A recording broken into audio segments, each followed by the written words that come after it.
Welcome to I Heart Geek.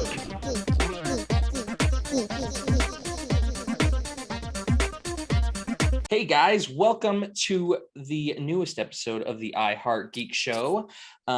We are going to talk about the amazing newest installment in the MCU, Shang-Chi and the Legend of the Ten Rings. I can already tell by my fellow cast members here that they are super stoked to talk to you guys about this. Right now, we are sitting with Satomi. We've got Hi. Courtney. We've got Mr. Giorgetti, and we pulled him out of the caves that we sent him to. Back from a long-term hiatus is Mr. Carl. Carl, welcome back to the show, my friend. We are very excited to have you back. Thank you. You guys can thank Wise and you can thank Wong for getting me out. There you go. He just came in. Got you came in out and of got there. me. Carl's returning from Comertage. Before we get started, guys, digging into this, because I know we are all so excited to do so. I just want to remind all of our listeners to visit us on all social media platforms at I Heart Geek Show. Please like, comment, and subscribe so that you can get all of our geeky content as soon as it hits the ether, the interwebs, because we love to hear from you guys all the time. We love talking with you, and we want to hear what you guys think about Shang-Chi, because I'm going to come right out the gate with this. Was this the best standalone Marvel movie? Courtney, we'll go ahead and start with you, since you just saw it like 2 hours ago. I did. I just watched it like 2 hours. It is not the best standalone Marvel movie, but it is one of the best standalone Marvel movies. I was about halfway through and I just said they keep getting better. The movies just keep getting better with each subsequent one. There's a couple of hit or misses in there. We've talked about those before, not naming any names, Thor, but this one, great just right out of the park. I'm excited to see more Shang-Chi. Yeah. Carl, what'd you think of it?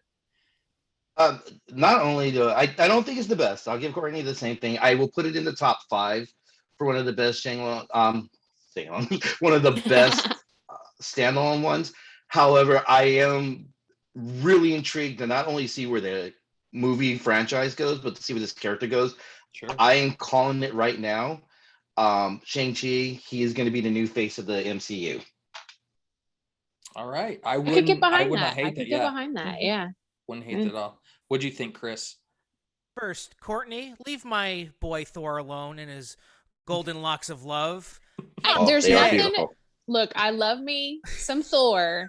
His movies, they're on the lower end of the spectrum. Let's just be honest. Agree to disagree. Anyway, I think this is the second best standalone Marvel film because nothing can beat Black Panther, because that was a perfect superhero movie. And that's rare for, I guess, any of us to say. But this felt like an old school 1970s, like Jackie Chan, Bruce Lee movie that just happened to be set in the realm of the Ten Rings in the MCU. I absolutely loved it. So tell me, I saved you for last because I know you've been itching. You've been itching since you saw it. I'm gearing up. Best for last. So I have to say that for me, Black Panther, Shang-Chi, they tie. I think this is absolutely one of the best standalone Marvel films. I laughed, I cried. It was better than Cats. The storytelling But was are you going to see it superb. again and again? I will see it again and again. I will see it as a matter of fact. I've been trying to figure out how to see it again with my schedule. It was outstanding. The acting was outstanding. The storytelling was outstanding. The effects was outstanding. The fight choreography was outstanding. It was just visually what was happening up there. And I mean, I'm not going to lie. There is a little bit, I've got to represent for my people, even though I am Japanese, I am not Chinese, but just seeing people up there who look like my family and look like people that I could be related to. It really made it something extremely special, because that's something that has not been that common anywhere, and in particular in the MCU, because we're always sort of we're the sidekicks, and we're the, you know what I mean, we're the ones that sort of, either we're the wise one or we're the goofy sidekick. And just to see somebody up there like just kicking butt and taking names, it was like it was really wonderful. And everybody kicked butt and took names. Yeah. There wasn't anybody that was played off as the comic relief sidekick. There was no wasted role. Yeah, absolutely. Yeah. So So that was one of the things I loved about it. So bouncing off of that, this definitely felt, to me, it gave me a lot of Black Panther vibes. It was a lot of like being proud of the culture and taking that culture and a character that already exists within the Marvel universe and really gearing it towards that culture. So Satomi, you kind of just answered it, but was this a solid representation of a different culture in the MCU, kind of like what we had with Black Panther? That's a really big question. And like, since I am Japanese and not Chinese, I can't speak fully about this. Sure. But as an Asian American, I felt very represented. You know, I enjoyed it. I didn't feel like it was talked downy at all. I felt like it was sort of embracing the roots of the culture. I know some people, you know, will have a problem with it and, you know, be like, it's just another Jackie Chan film, or it's just, you know what I mean? Like, just sort of perpetuating that image of, you know, all Asians are master martial arts people. But for me, I think that was sort of taken care of with Awkwafina, even though she had a natural ability that was developed. I actually heart Awkwafina so hard in this, because I felt like she was sort of the everyman that took us along into this new place. And we can go into that later, but I'm curious for you guys, not being of Asian descent going in, and what was the impression that you got going into the film? Because that was a really good question, Blaise. I kind of felt, and I think you actually nailed it when you stated that your heritage was Asian American, that I felt like this represented the culture, you know, from the outside in, without isolating out other cultures from it. A lot of the scenes showed how he knew his culture, but he was Americanized, and how he integrated it all together. And it was done, in my opinion, at least, very flawless.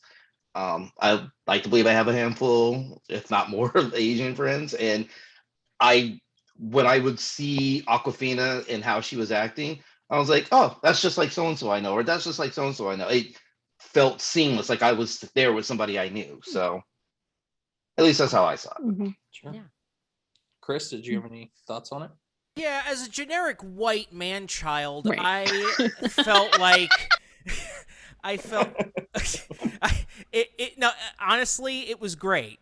It was great because at least like the last 10 years or so, there's been calls for more inclusivity in the arts, and to have people show off their culture, if that makes sense. Sure. So this was their Black Panther, if that makes any sense. Yeah. And that's as far as I'll take that comment, because I cannot speak to that the experience of Asian Americans. Sure.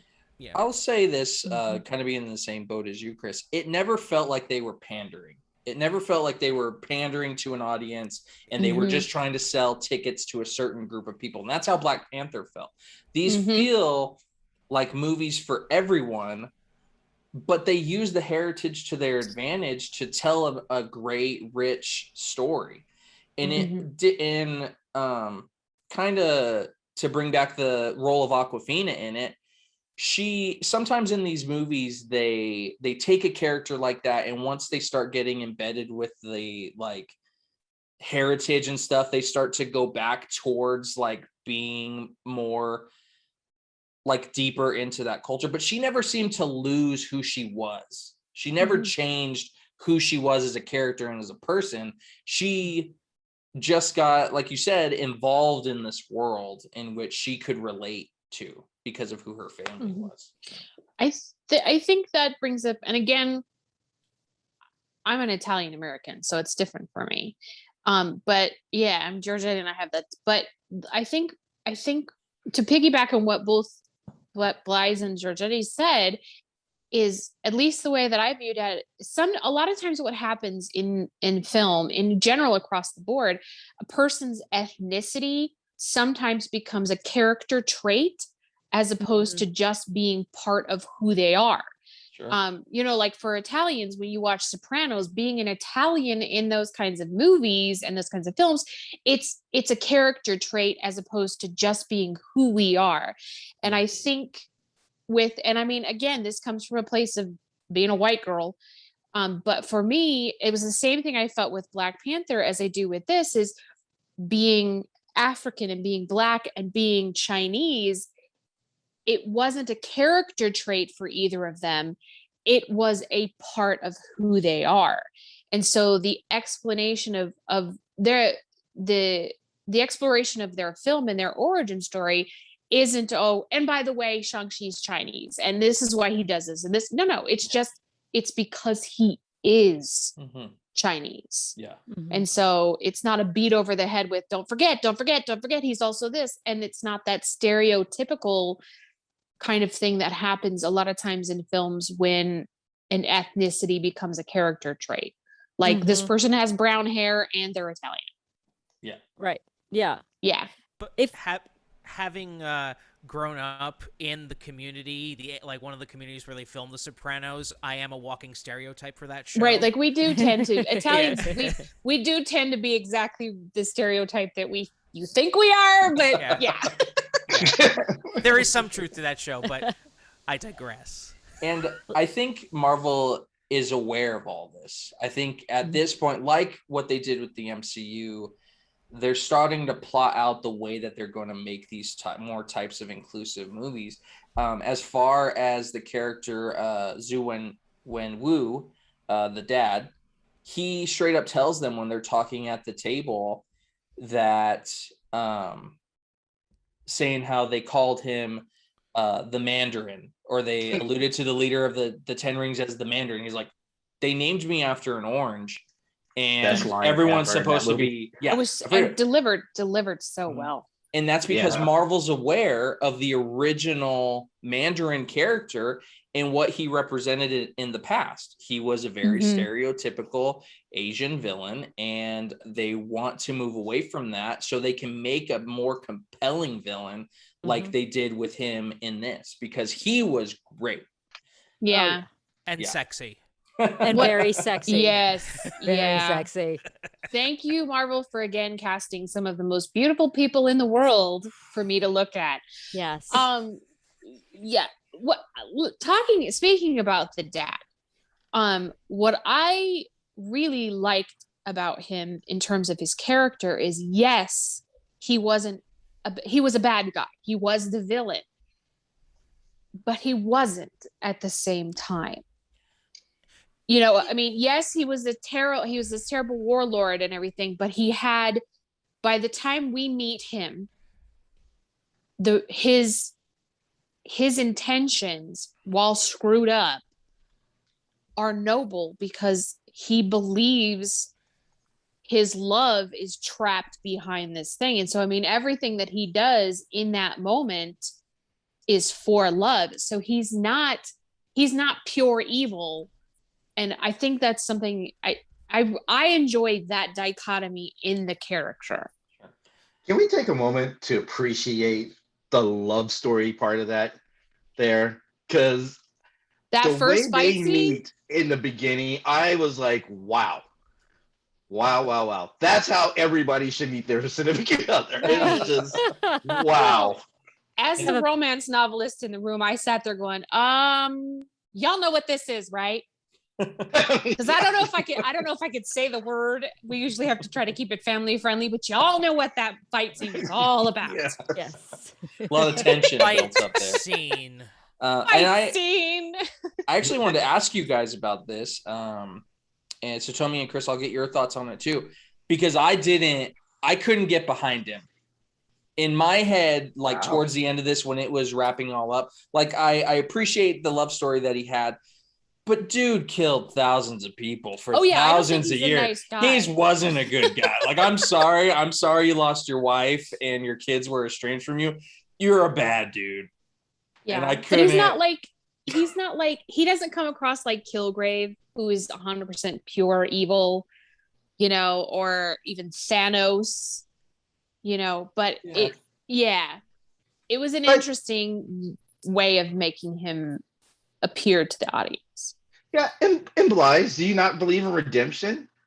Because for thousands of years, yes, we'll say dude was rough, but at some point,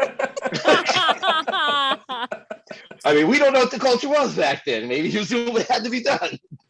But I guess I just felt like he was trying to redeem himself to be better once he met a reason to be better. And he lost that reason for being better. And that's what drove him back to where he was. Sure. Yeah, he did also send his 14-year-old son out to go kill somebody. He did send him to go kill the person that killed the mom. Again, culture. I know. So, yeah. If anything, he's kind of an anti-hero in the sense where I'm going to compare him to Tony Soprano for a second.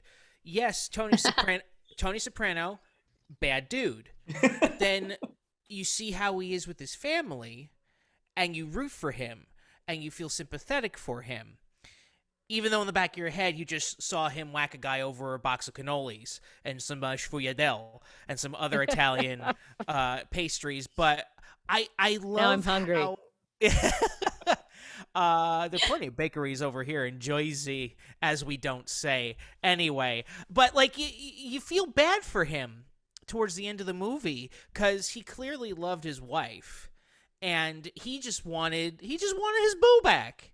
But at the same time, he'd unleash hell and spawns and demons, and that's not cool. The singular obsession is what twisted it. So, but we're made to feel in the beginning of this movie, it's like, yeah, he killed thousands, if not millions, of people, but he's a family guy.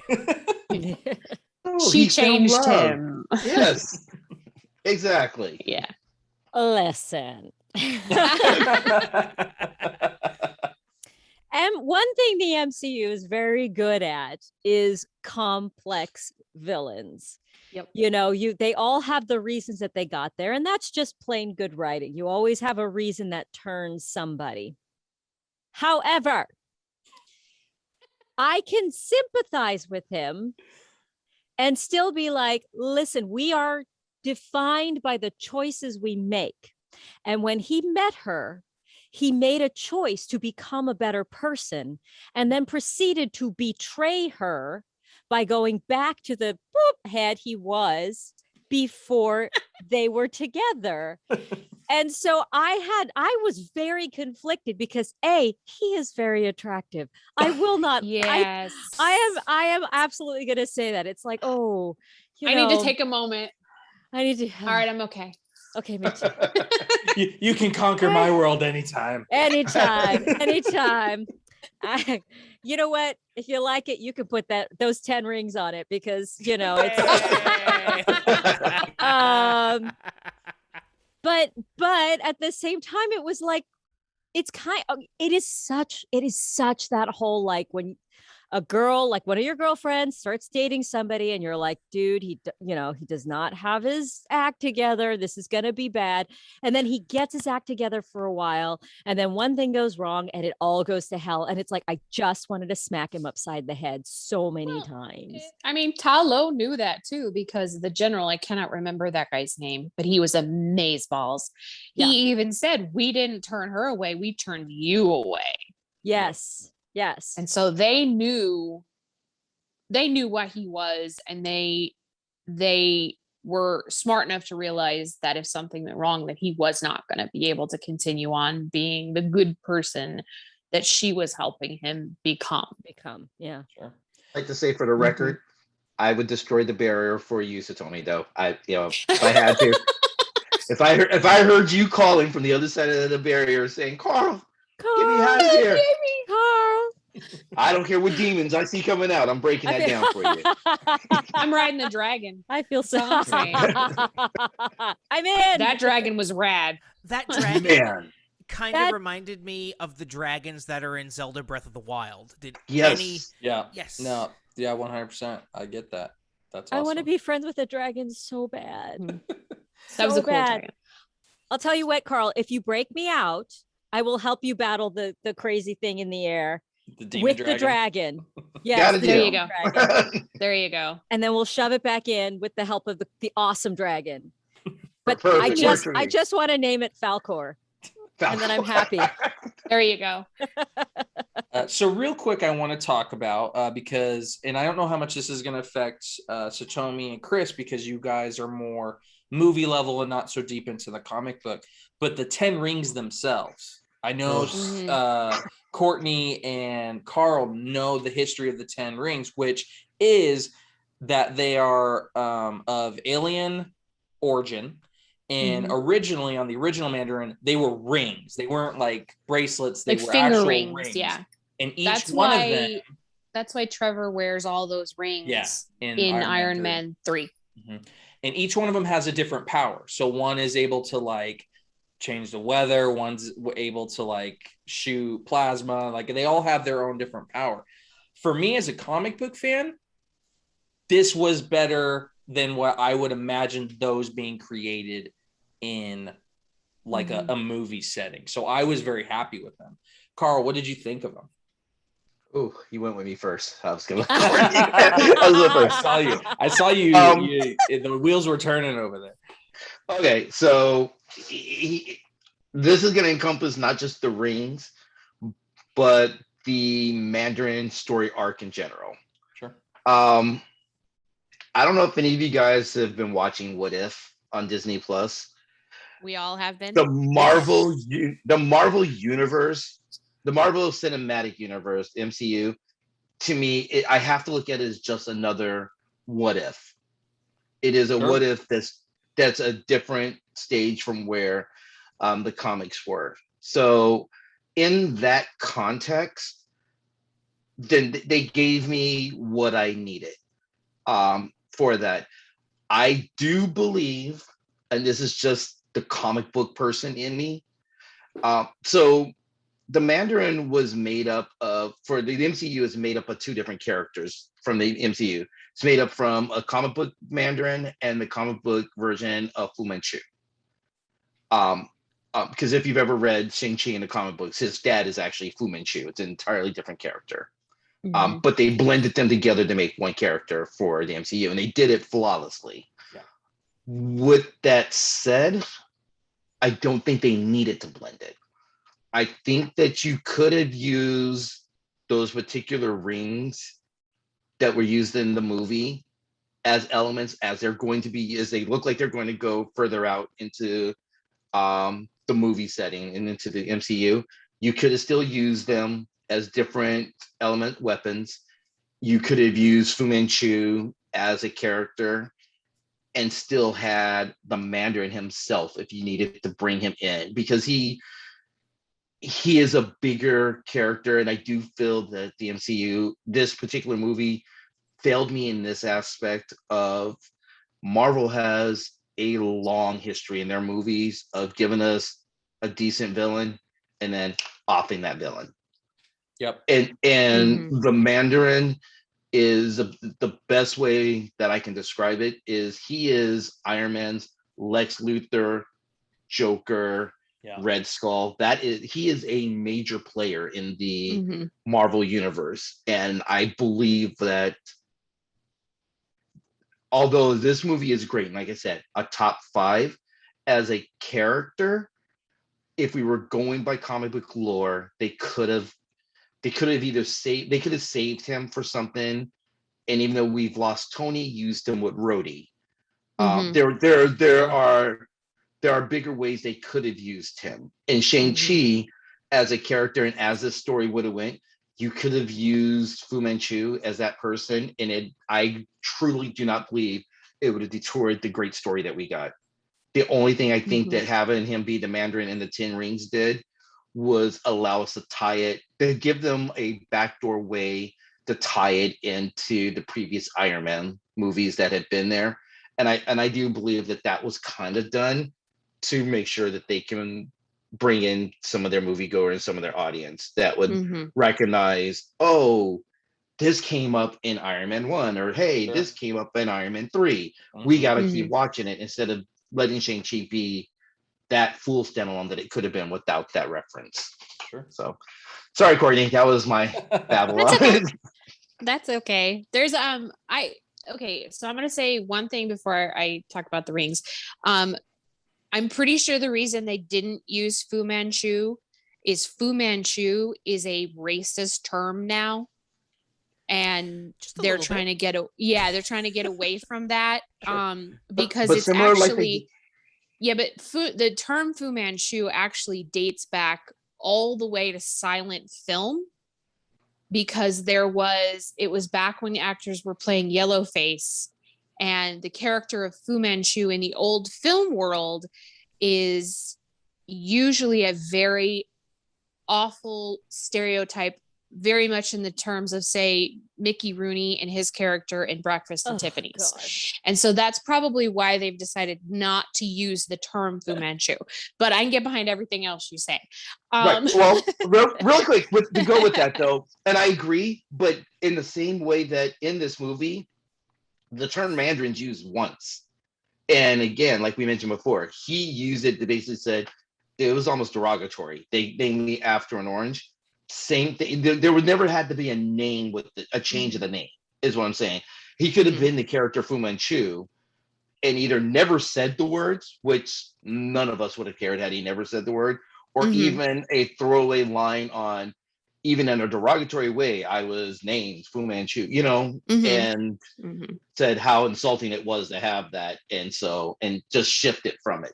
And so that's why my concern was that you took two good characters, or a great character and a good character, you fused them into one to accommodate this, but now in the long game, we've lost someone to be able to use. And that was really my concern out of it. And because the rings weren't used in a traditional way, outside of a name, I don't see how they really tied back to the character, the original character that we've ever been presented in the comic books or any other medium, outside of that one part of the name of them saying that he was once called the Mandarin. Yeah. And these are the 10 rings. I'm going to chime in too, and this is not from a soapbox place at all, I promise you guys. But I think there's a very high likelihood that there was a producer in there somewhere going, we've never had an Asian superhero in this world, and we don't know how it's going to play. Sure. And so let's try to get it all out there at once. Yep. Like they weren't really reserving anything because they just didn't know if it was going to work. Yeah, exactly. I agree 100%. Yep. 100% on that. Yeah. They were clearly wrong, and I believe that they were wrong before they made that decision, if that was part of it. But seeing in the back room how decisions are sometimes made, I could absolutely see that happen. As someone who only knows the MCU as the only timeline of this sacred, holy timeline, I thought it was great that this movie, like all the Marvel movies have done, and introduced new, like maybe off the back shelf characters that aren't as famous as Iron Man or Captain America, whom I still have a love-hate relationship with, and Thor, whom I love. Agree to disagree. And I kind of like how they recognized in that moment where the hot dad was like, they named me after a derogatory term, which was basically an orange. So I like how Disney and Marvel, basically said, yeah, this was racist. We're not going to do that again. So I think I think Disney did the right thing. That's a weird sentence to say because it's Disney. But let's just all agree that racism's bad and it has no place in anything. So yeah, I have to say that because I'm legally bound. There you go. But anyways, Blythe, as the other comic book person here, Carl, I completely get what you're saying, and I love you and I back you 100%. Personally, I actually liked the change on the rings. I did too. It worked really well for me. I missed the actual rings, but I really liked how they changed it up for this, especially, and we won't talk about it yet because we'll get to it, but especially when the mid-credit scene shows up as well. So yeah, that's all I have to say about that. I do have a practical question though. Doing rings on all 10 fingers. I mean, I've worn multiple rings and it is, you skip them sometimes because that's not comfortable. Yeah, but if they're magic, maybe you make an exception. We're just depending on the magic to make them fit. Did you see the training his son went through? That's the kind of training you need. There you go. Yeah, he kept hitting That's that why post. so he kept hitting the post so he could strengthen his hands. Strengthen his finger for the ring. Speaking of that, and then using chopsticks would be bad, but go ahead. Can we talk about the fight scenes in this film across the board? I mean, first off, we have Michelle Yeoh, who can do no wrong. Yeah. I have such a girl crush on Michelle Yeoh. I would watch her read a phone book. So I'm like sitting there in the movie going, where is she? I know she's in this movie. Like we're going to Macau, and I'm like, is she? No. Where's Michelle Yeoh? And then finally she showed up, and I was happy. But yeah, let's talk about the fight scenes. So yeah, that was going to be my next question for you guys. Out of all the MCU properties, all the shows and everything, this is the best fight choreography that we've ever seen, right? Like I know Daredevil has some awesome stuff. Like really good though. They do the hallway scene like no other, but this was good. How'd you feel about it, Chris? Yes. I felt many things. Like you can't talk about that on the podcast. Yeah, but I can talk about it on mine. Which is Georgette on Ice, but we're not gonna get into that. That's a different show. Honestly, I felt like I was watching like Crouching Tiger, Hidden Dragon, any Bruce Lee movie, any like old school kung fu movie. I forgot I was watching a superhero film, and it was beautiful. Yeah. Like the movie, it felt like I was watching ballet, especially in that courtship scene where the hot dad meets the mom. I'm just referring to him as the hot man. Yeah. But hot dad and hot mom have a fight scene. Yeah. Yes. A fight scene. Honestly, like this and Black Panther are probably my favorite in terms of fight choreography. Like they're two different styles, but they're so it didn't feel like a generic superhero movie where I'm a bad guy, I smash things. I'm a good guy, I smash you. This was like nuanced and intricate and complex, and more of this, please. Yeah, it was good. Yeah. Carl, I know you are our resident like old school kung fu movie master. How did you feel about it? It's gonna sound cliche, but I felt like I was watching art the whole time. Every one of them, every fight scene that I had seen, and I felt like I was watching different art. So it wasn't. I think that's what really captured me. So like when you're watching Crouching Tiger, Hidden Dragon, it's beautiful, but every fight scene looks very similar throughout it. Sure. Same thing when you watch Enter the Dragon. It's wonderful to watch. But the fights are quick, they're similar, they're impactful. I felt like all of these fight scenes were beautiful, but differently beautiful. Watching him fight on the bus, as opposed to watching that courtship fight, as opposed to just watching the all-out brawling in the climactic final scene. They were beautiful in their own right, but different in their own rights. Mhm. The bus scene was beautiful, but more like the Daredevil scene. It was it was beautiful but gritty. The in scene scaffolding. fighting, yeah, The scaffolding Scaffolding fight. fight. Oh my Lord. god. but that had a beautiful but Jackie Chan feel to it. The in scene one was beautiful but had that big MCU feel. The courtship was beautiful but had that Crouching Tiger, Hidden Dragon feel. All different. So art. There's just no other word I can put to it other than art. That bus scene though, like that came out of nowhere of how good it was. Like I thought he was gonna get his butt kicked, like because you knew something was gonna happen, but He was gonna learn how to do it. Yeah, not like he knows, and it was just like our jaws hit the floor when we saw. We're like, what? We were all Aquafina in that scene when she looks at him and going, "Who are you?" Yes. Up until that point, he's kind of a dork. Yeah. Yep. You know, he's kind of a dork, and then all of a sudden he's like beating people up and saving people, and buses slicing in half, and he's still kicking people in the head. It's really good. Did anyone else notice that this movie was a giant BMW commercial? A little bit. So if you ever Their go product back, placement was there. if you ever go back, Chris, I feel like, especially with the first half of the MCU, when they're like getting their bearings, there is always a car sponsor. Like if it's an Audi movie, it's an Audi. If it's Captain America, it's Harley. Like there's always some kind of car product placement. Yep.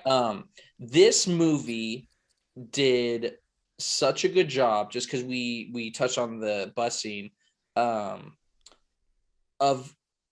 not showing you right away who Shang-Chi is as a person, because he gets up, he starts doing push-ups, and then they do the whole thing where he's like putting on a tie and looks like he's getting his suit on, and then they throw him the keys. So that was really awesome, I think, for people going into this really not knowing who that character is. And sorry, Satomi, that I skipped over you for your comments about the choreography, because I definitely want to hear them.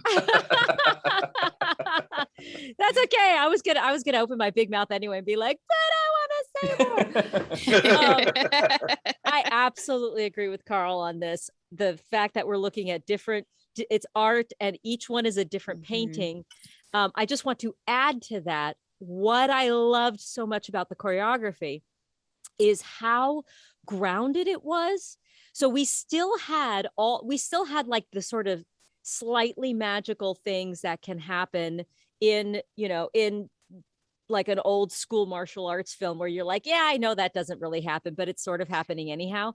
They somehow managed to choreograph this in such a way that you're like, yeah, it could happen. Like, even if they're stepping on air, like that, because they were so smart about the way they approached it. You bought it. Even there wasn't one of those, you didn't have those moments where you're like, they're on wires. It was like, of course I'm gonna fly through the air and do that, because it was Shimu Limu can completely hang over the side of a bus and we'll buy it. Absolutely. Okay, now you can go on. And yes, I agree with you. I love that. I love how they hid who he was until they could hide him no more. Until he had to bring that out. Yes, I agree. And then just one more thing to mention about the bus scene. The guy who's filming them is the same guy, the hot dog vendor in Spider-Man, when he's like, hey, Spider-Man, do a backflip. And then Spider-Man does the flip. Yeah. I thought that was really cool to just add some continuity to the universe. Oh, that's cool. Is he the new Stan Lee? Maybe. He's a watcher. That would be the luckiest gig ever. Yeah. Right. Right. So after the bus scene, we go into kind of explanation of his origin. And like Carl had mentioned earlier, it bounces right into that Fight Club scene, which was one of my favorite scenes, and mainly because of the fight between Wong and Abomination. Now, for people who are MCU newbies, Incredible Hulk, a lot of people do not want to admit that movie is part of the MCU. That movie was 100% part of the MCU. The And Edward Norton one. Let's Edward preface it Norton with the Edward Norton one. the Incredible Make sure you got Hulk. it clear. Yeah. And they pull in Abomination, which we haven't seen since that movie in 2008. And they comic booked him up. The little like frillies on his ears. That's exactly how he looks in the comic book.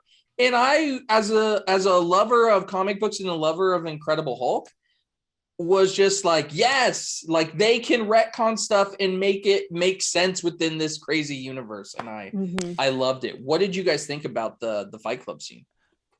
Chris, I see you. It was great, except I had no clue that giant green thing was from the Hulk because I'm a noob. But I loved it. I loved it, and I love how they're incorporating Doctor Strange into this, and I'm really excited because they started it kind of with WandaVision. With the whole Doctor Strange, like this whole multiverse of man, this stuff is going to be so freaking amazing.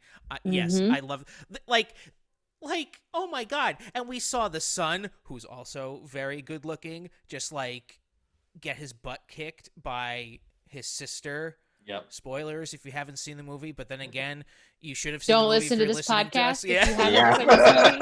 We're waiting to spoilers at this point. Take a look at the thumbnail, people. Yeah, it was. Yeah, all the fights were amazing. Yeah. This one was also amazing.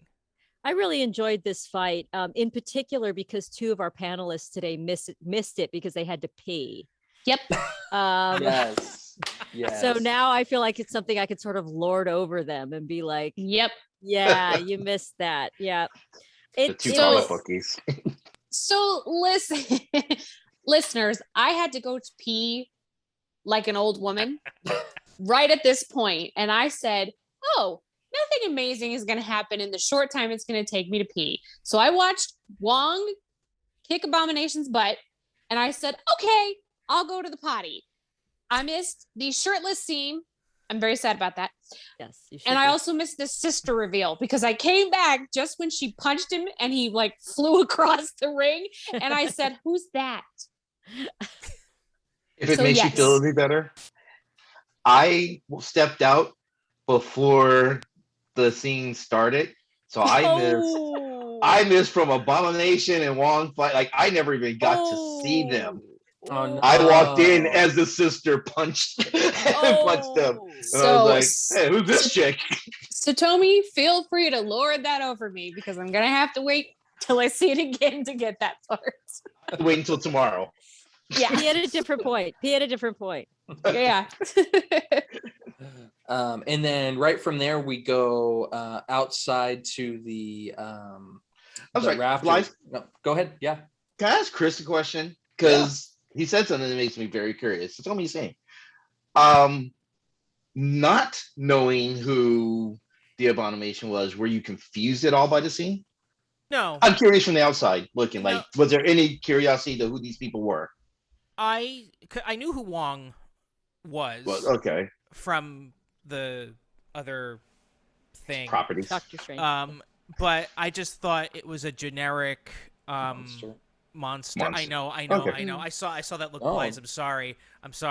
I've shamed myself because I don't read comic books. But I thought it was just like some generic monster that they created just for that scene, and that was kind of like Taika Waititi's character in the Thor movies. Of course. Okay. Yeah. And you know what? That's okay. That's what the beauty of the MCU is that you have people like me who can really like get excited about those tiny moments, but then people like Chris who are newer to the franchise, but it doesn't bog down the movie. The movie doesn't change. That didn't change anything, not knowing that was Abomination. That was just a call out for me and just an awesome monster fight for you. I mean, the thing where he opens the portal and he's like, well, how do you like it? Awesome. Boom. Yeah. It's cool. great. Yeah. Yeah.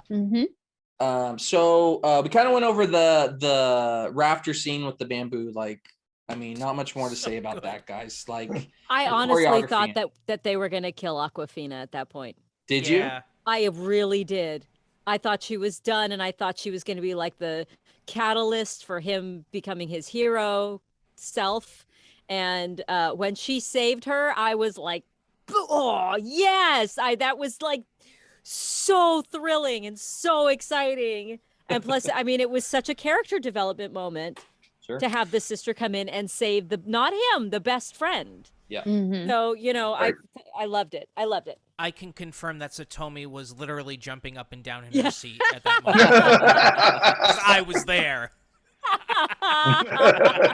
Sorry if I spilled any of your popcorn.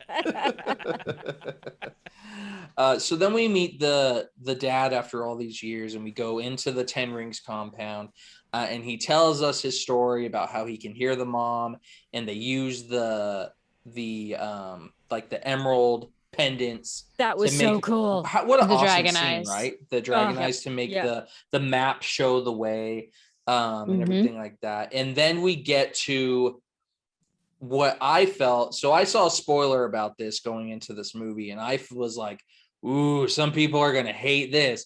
But that's the reveal of Trevor from Iron Man 3. Because I know for a lot of fans, this was a sour point in the MCU, was to do what they did with the so-called Mandarin in this universe.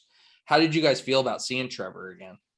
I loved it so much. Oh, yeah, it was great. We all literally turned to each other in the theater. We're like, what? They had just referenced him. So, like, going into this movie, I'm like, they're not going to bring back Sir Ben Kingsley. He's making money doing, like, Shakespeare and some art projects or whatever. No, he's back. I mean, he And basically got it. to do that in this, right? Right. He didn't really Yes. turn off the Right. bravado of who he was in it. Like, it was Right. great. Carl, as somebody who probably was one of the sour people in Iron Man 3, because I know how much you love like the Iron Man comics, how did you feel about seeing Trevor again? Like you, I was spoiled going in, so I knew Oh, that he was. I knew that he was going to be in it. Knowing he was going to be in it and seeing his role in it, though, two different things. His role in the movie, redemption. Like they, if nothing else, it fixed the Iron Man 3 part for the most part, but it gave him a story arc. If you think about it, if any of you saw the one shot, and I know that Disney Plus just put it back up there, Hail to the King. It's a one shot, that basically shows about him going to prison, but it was wonderful to see them go through that arc. Like it wasn't the one shot was a throwaway something that was there. We see how that played out. We see the only thing that I would say is, unless I missed it somewhere, how does he end up at the end? Because the last we see him, he's like, I'm just playing dead. And he does that. And we're sure he survives, but because I would watch a Disney Plus show on what's going on with his character. With like Trevor. I really would. Yeah, I would watch a Disney Plus Trevor show. Yeah. Trevor. I really would. Trevor and Morris. Ta Lo. Right? Oh, God. Well, I mean, Like, that's I was gonna say, is it anything like Tropic Thunder, where he's just staying there and doing his 3 performances a night for Right? 6 weeks or whatever? That would be funny. So after that, we go into the maze where we have the weird psychic connection between Trevor and the bird pig. Morris. Morris. That's his name. See, that's why we had Courtney watch this 2 hours before so she could remember all the Right. The Adventures of Trevor and Morris. and then into Ta Lo, where we meet the villagers and we see. And this is where Courtney goes, Michelle, yeah, we see the culture behind all the mysticism of this movie. How did you guys feel about it? Did you? And he gets his super suit. Yeah, and he gets a super Yes. suit, his dragon scale suit. I liked that Ta Lo wasn't over extravagant. I almost expected Basic. it. Yeah, I almost expected it when they were like telling the legend of it. It was going to be this over art, kind of like a Wakanda, like a hidden city in the wilderness that no one can get to unless you have the special way. But it wasn't. It was like a little village. Were you guys good with that? Was anyone else creeped out by the trees? just the maze getting in there. The That was maze, like a horror film kind of thing. I was like, yeah. like when they started moving, I was like, oh, I live in a place with a bunch of trees now. I'm scared to go outside. I'm just really glad they didn't show anybody actually getting eaten by the trees. Crushed by Yeah, the forest eats you. Because it's bamboo too, right? So it's just shish kebabs all over the place. Oh Man. yeah. I'm having like American Horror Story flashback. No, I loved Talo. I loved how it, it makes sense because in a way it's sort of a fairy tale world. So we think of, in the Western world as we go back to castles and that kind of thing. So it makes sense, within the Chinese culture that it would go back. It's not that it's primitive. It's that it is very, it's simplistic and very honoring of nature and living in harmony with nature. Because you see, like the carvings that Michelle Yeoh uses to tell the story are intricate and glorious, and their weapons are bomb. So it's not that they are primitive, it's that they are living a life that is in harmony with the world around them. Sure. And that's why I was like, yeah, I'm down. I'm so down. Which they knew that Dad wouldn't do, given his ability. Even if he was in love with the mom, given who he is, he wouldn't have lived that same life. He ain't giving up his iPhone. No. Like this place doesn't have Wi-Fi. I'm out. Give my rings back. I'm out of here. It might not have Wi-Fi, but it has an amazing dragon. Can we talk about the dragons and the fights and the luck dogs? I'm gonna go back real quick though, because it's got like the luck dogs and it's got I forget the name of it, but the fox with the 9 tails. And so they were like really dipping heavily into Chinese lore. All the magical mythical creatures yes that are real. Yes. I love the amount of articles I read about people being confused about why there were Pokemon. Because there is a Pokemon called Ninetales. Yeah, a fox with 9 tails. A lot of those creatures, Pokemon pulled the lore from to make their creatures in their games. Yeah.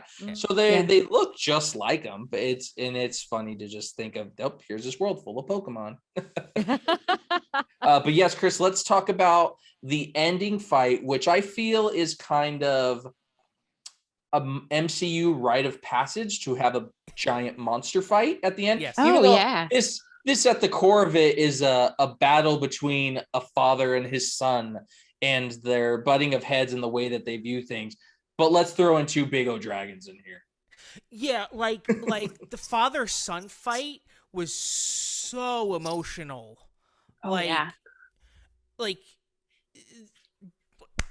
Bravo. With the rings, rings changing places. Going back and forth. Like that was so massive, cool. like Tron flashbacks at that point. And I know we talked briefly about how the rings were actually rings, and I didn't know that till y'all said it. I kind of liked how they were armbands, because it would be tough to see like rings, right? Yeah, sure. But like, oh my god, it was, and like when he like denies the rings, or he gets all the the son gets the rings, and then he's like, nah, I'm not gonna kill you with these. I'm not you. I'm not you. That's exactly what it was. It was I cannot do what you would do. Yep. And he that's his superhero moment right there. That was his superhero moment right there. And then the way he just drills into that dragon with the rings. Oh my gosh. Just like just straight up. Yeah, just drills into him. Speaking of beautiful pieces of the film, that yes, we know he's on a wire and it's a green screen and blah blah blah. It is? That was all practical. No, that was all real. I thought it was magic. It's so visually stunning when he's the water's coming up and they've got him, he's just twirling and he's using the power. And I mean, it's just, that was such a visually stunning moment. And when he doesn't kill his father is his superhero moment, but that scene is the birth of a superhero. Mm-hmm. Yeah. You know, there's always that birth of the superhero in all of these MCU standalone films. That is Shang-Chi's superhero birth when he does that scene where he just destroys that dragon and then rides off on the other one. Yeah. I was deeply touched by the interaction between the father and the son, and that moment when the father he knows it's time and he sort of bequeaths him the rings, which is really beautiful. But I will admit, what made me cry was the good dragon. For some reason, Almost dying. No, just everything about that freaking dragon. It's true. She was crying. I was like, oh my god. Chris was like, I seen it. It's so My fiance Tears was on my everywhere. left, Satomi was on my right. She was crying like a baby. It's so beautiful. But so cool. it really was so cool. Yeah, there were some little kids behind him. Were like, is that lady gonna be okay? We were in the last row. We were in the last row. So the little if kids anything, in front of them were they had saying, to "Is that turn lady gonna around." be okay? But, I was not the only one. I was not the only one in the theater. Do you guys appreciate the fact that Aquafina was the one that kind of took the final shot? Was that Oh yeah. was that a Yes. solid moment for you guys? Yes. It showed to me at least to Yes. show that it doesn't always got to be your main character hero Sure. that Mhm. does X, Y, and Z. And that to me was a defining moment for her because she had an arc in the movie of find out who you want to be. Yeah. What do you want in life? And she comes through thinking, figuring out for herself, I just run away from all my problems. Or I run away from all my successes. I get close, I run. I don't know what to do. And her taking that shot was showing her making a commitment. I guess that was the way it was her commitment to being something. Mm-hmm. Mhm. And they also Yeah. and before she took her shot, they kept telling her, no, you're not ready. No, you can't fight now. And then she's like, you know what? Screw this. Boom. I killed the demon dragon thing. I'm awesome. But it was also she was all that was left. Yeah. It really took to that moment of realizing that there is no other option. This is on me. I have to. It was her chance to step up to the plate, which she did. I'm gonna talk a little bit real quick just about Aquafina as an actress, because she has gotten some flack about the way she speaks. Sure. And I'm gonna tell y'all out there, if you don't already know this, girlfriend grew up in Queens. Okay, that is how they talk. Take it from Georgetti and I, who live out here. She's just talking like her. It's Nora from Queens. So that's for real. And the other thing I want to say about her is, on a dark desert highway, blue wind in my hair. You just confused all of our listeners. Exactly. Art of confusion works against Art of stupid people. That made me so happy. I will say this. I'm going to use that now. I will say this about her in almost everything that she does. Her timing is fantastic. She is always just a treat to have in Raya, in Crazy Rich Asians, all those movies that she's in. Her comedic timing is great. I love to watch her and stuff. I didn't know that she was going to be as prominent of a character in this when I was going into it, just from the trailer.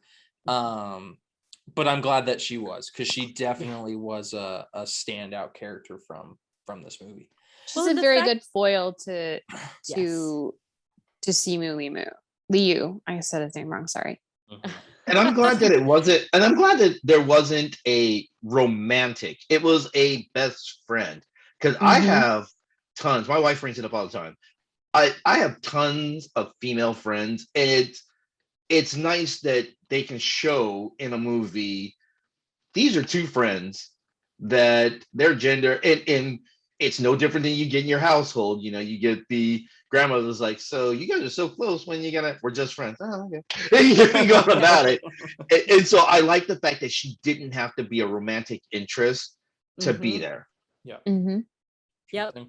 Not all movies, or not all superhero movies, have to have like a romantic love interest. They don't. Because what I personally enjoyed the most about this entire film was they just told a compelling story that had some kick-ass martial arts. You said the A word. I said the A word. I'm sorry. 25 cents into my swear jar, which you should donate to our Patreon page, ladies and gentlemen. I've donated stuff. But honestly, this was such a good movie. Like, I forgot I was watching an MCU movie during more than one occasion while watching the film. So like this movie will stand up by itself. And it's just the added bonus that it's an MCU movie. Sure. Agreed. So the movie wraps up with Wong coming in while they're at their like not double date because they're not together, but their friendly gathering, and he collects them, and he basically pulls a Nick Fury at the end of Iron Man. You're part of this bigger universe now. You are someone who is going to defend with these powers that you've been given. And I know Black Widow was the first movie in Phase 5, but this is Phase 5 starting. Like, we know the multiverse is coming and all these crazy things are coming, and this really shows the beginning of that. And that goes along too with the mid-credit scene and the post-credit scene. So mid-credits, the rings are a beacon. So like I told you guys earlier, the rings are originated from space. It seems like that might be the same case here, but they're calling to something. What that's going to be, we will find out. I'm very curious to see what's going on with Bruce Banner, because him and the Hulk were supposed to have worked out their issues, but he is not Professor Hulk at the end of this movie. He is just normal Banner. He also, if you look... Oh, go ahead, Carl.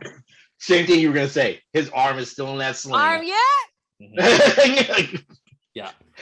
Which makes me wonder if just the Infinity Stones did permanently damage him. Yeah, permanently damaged him.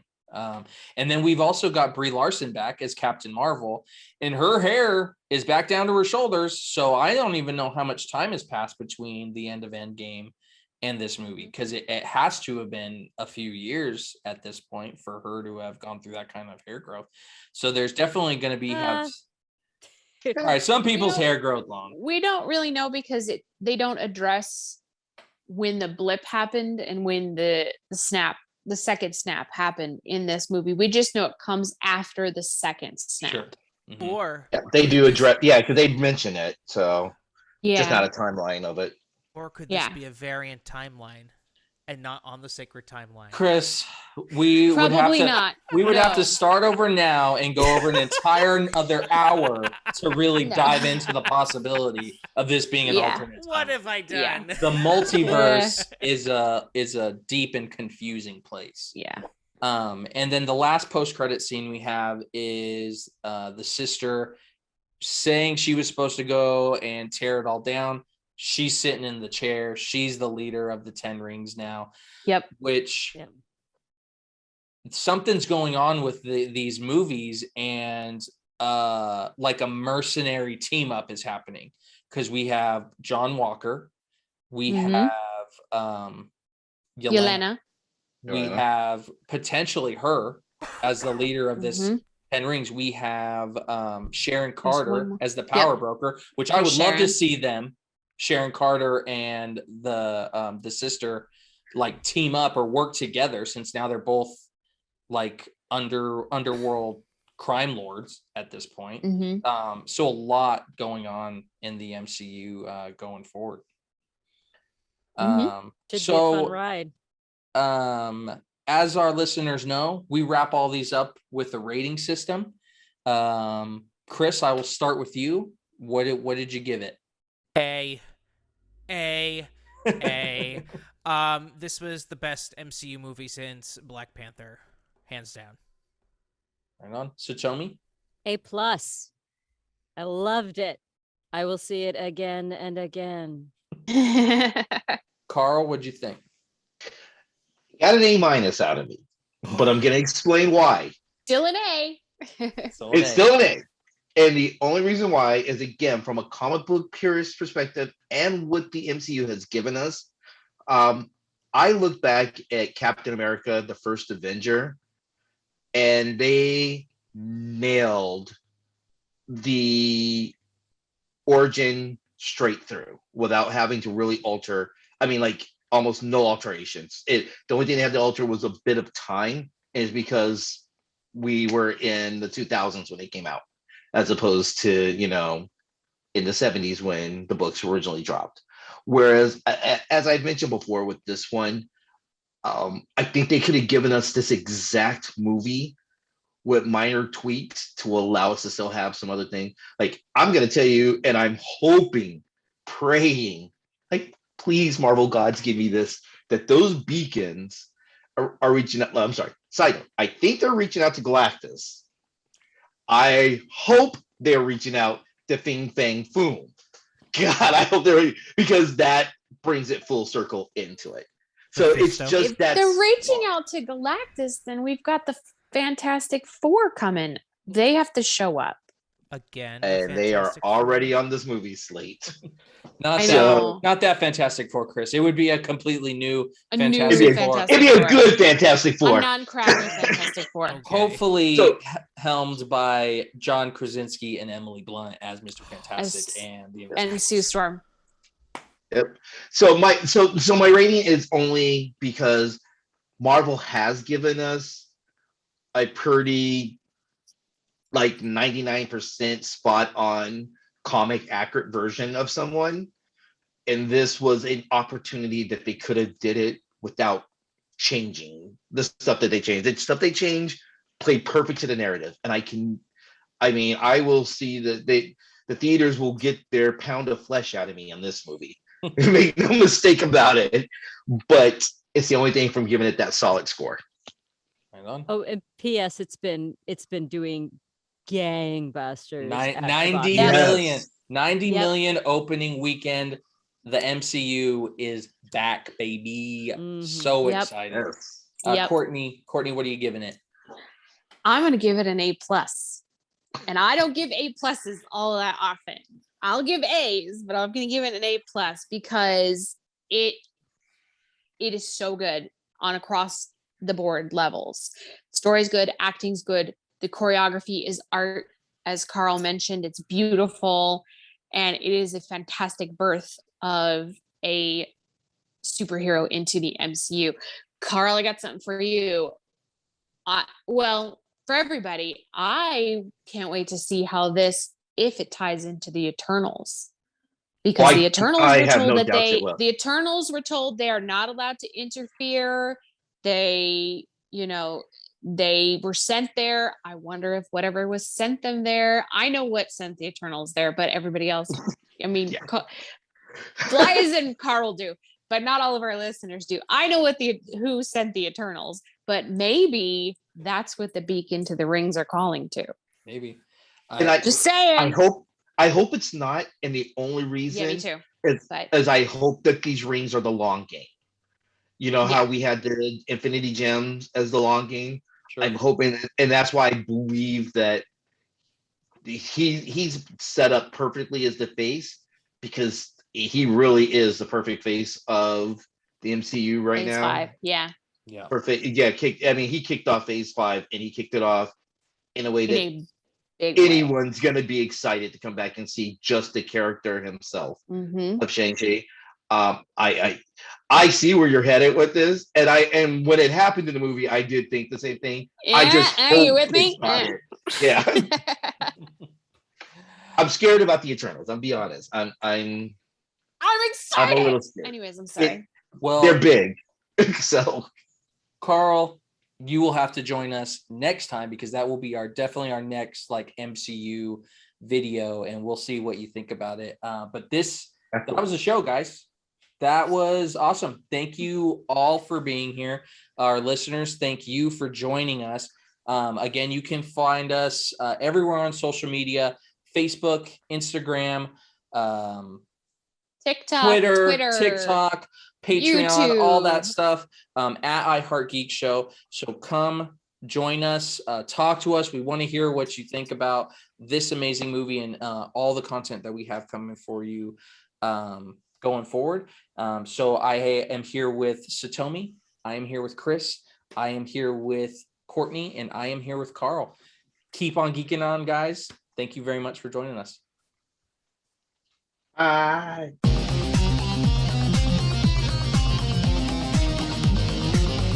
You have been listening to the latest episode of the I Heart Geek Show. Make sure you visit our website at www.iheartgeekshow.com. Make sure to follow us on Instagram, Twitter, and Facebook. And if you check us out on YouTube, make sure to like, comment, and subscribe. And keep on geeking on to all of you geek rock stars.